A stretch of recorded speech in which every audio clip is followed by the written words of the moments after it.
Hello everybody, today we're going to graph a quadratic function in standard form. So we have f of x, parentheses x minus 3 squared plus 2. Now I want to remind you of what the general quadratic function in standard form. We have f of x equal to a x minus h squared plus k. The vertex, you can see it from the function, and it's h, k. So the vertex in here, then it would be 3, 2, because h would be 3 and k would be 2. So the vertex of the function is 3, 2. The axis of symmetry is x equal the x coordinate of the vertex, which is 3. Okay? Now we need to know if a parabola opens upward or downward. It all depends on A.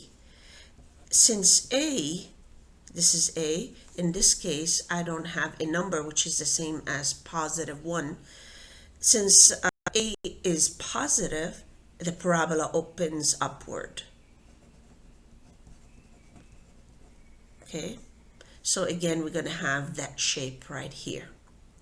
So we have the vertex, we know how the parabola opens. Next, we'd like to know the x-intercept. How do we find the x-intercepts?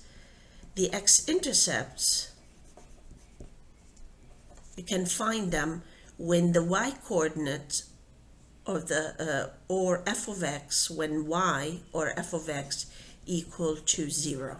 So that means we have to set 0 equal to x minus 3 squared plus 2. We subtract 2 on both sides. We have, let's write this one first, x minus 3 squared equal to 0 minus 2, which is negative 2. So here, what it says, we have a something squared equal to a negative 2. That's not possible. That's not possible. There are no real solutions in here. So that means we have no x-intercepts in our example. So there are no x-intercepts. I think you can see it from the vertex and how the parabola opens. If we take a look at the vertex, which is 3, 2, plotting the vertex, we have here 1, 2, 3, and here's 2. Okay, and we already know that the parabola is going to open upward.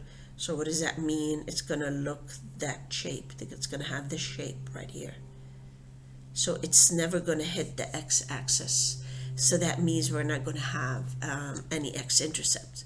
Let's go ahead and try to find the y-intercept. So the way we find the y-intercept, we set x equal to 0. Okay, so we're solving for f0 here. f0 equal to 0 minus 3 squared plus 2. And 0 minus 3, that's negative 3 squared plus 2, which is negative 3 squared, that's 9 plus 2, which is 11. So the y-intercept is 0, 11. Okay, so 0, here's 5, 10, here's 11. This is your y-intercept. So we have the y-intercept and we have the vertex. It would be a good idea for us to plot other points as well. So what I would recommend is selecting values of x that are close to the x coordinate of the vertex. So for instance, 2 or 4.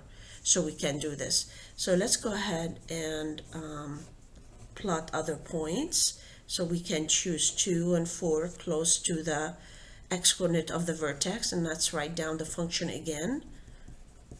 So let's go ahead and solve for f of 2. So 2 minus 3 squared plus 2. And you have 2 minus 3, that's negative 1 squared plus 2, which is 1 plus 2, which is 3. Okay. Now, 2 is 1 unit less than the x-coordinate of the vertex, and it's going to have the y-coordinate is going to be 3. So 1, 2, 3 right there. So that's the point. Now, I don't need to evaluate the function when x is equal to 4. F of 4, I know it's also 3 because of the axis of symmetry. So 2 is 1 unit less than 3, which is the x-coordinate of the vertex, and 4 is 1 unit above. And remember, we have an axis of symmetry. The axis of symmetry is x equals 3. So they have the same y value. X equal 2 and x equal 4 have the same y value. If you're not sure, you can also plug in at 4 for x. So f4 is 4 minus 3 square plus 2. 4 minus 3, that's 1 square plus 2. 1 squared, that's 1 plus 2, which is 3. So if you're not sure, you can go ahead, plug in 3. So now we have 2 points. We have the vertex and we have the y-intercept.